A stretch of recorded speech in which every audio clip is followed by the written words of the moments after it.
Joining me now is Sid Miller. He is the Ag Commissioner in the state of Texas from behind the wheel. Hello, sir. Hope you're in park. It looks like you are. Thanks for being with us here on the Hill.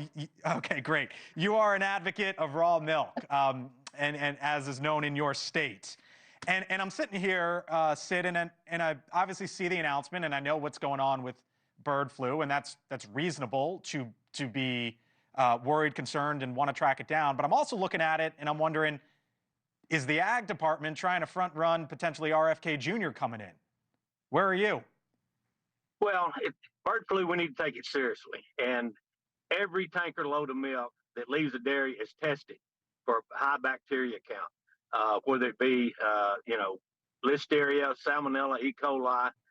The state should be doing this, not the federal government. We don't need to, federal inspectors walking up onto a dairyman's place. They don't know anything about what we do. So this idea of a national milk testing strategy, which got rolled out today, you don't think we need that? We can do it. It's not easy. I mean, but the states can do it. The federal government doesn't need to be doing it. We test every load of milk that leaves the dairy now. We can just add one more test. It's not that big a deal. Where we have to be careful is in raw milk because it's not pasteurized. If the milk's pasteurized, it kills the bird flu virus. It's not an issue. Where the issue is in raw milk. So we have to be very careful with that. If you're drinking raw milk now and there's an outbreak of bird flu in your community or your state, you may want to just back off of that for a little bit until we get this under control. And as I mentioned, you're a consumer, you're an advocate. Here's what Tom Vilsack, the head of the Department of Agriculture, said today. He said, quote, among many outcomes, speaking of the mandate, this will give farmers and farm workers better confidence in the safety of their animals and ability to protect themselves, and it will put us on a path to quickly controlling and stopping the virus's spread nationwide. Are you with him there? Well, it will do that. I just think it's a government overkill. We don't need federal inspectors coming on dairies. I mean, we're doing it already, testing the milk. No load of milk leaves without being tested for high counts of bacteria. If it's too high, the milk has to be dumped. Pasteurizing, if you're drinking pasteurized milk, it's absolutely safe, even if it has a bird flu virus in it. Pasteurization kills all pathogens, kills all the bacteria, even the bird flu virus. So you're very, very safe drinking pasteurized milk. The issue is the raw milk because it hasn't had any pathogens killed in it. Okay. So I'm going to caution people, be very, very careful.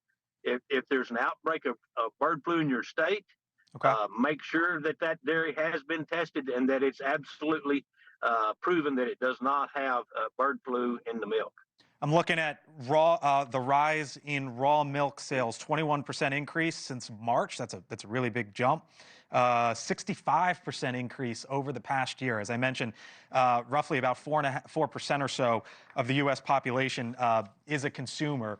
There might be some folks out there that are leery of RFK Jr., that are leery of raw milk, know that he's an advocate. I know you're an advocate. What would you say to folks who might be concerned about what the next administration may or may not do with this?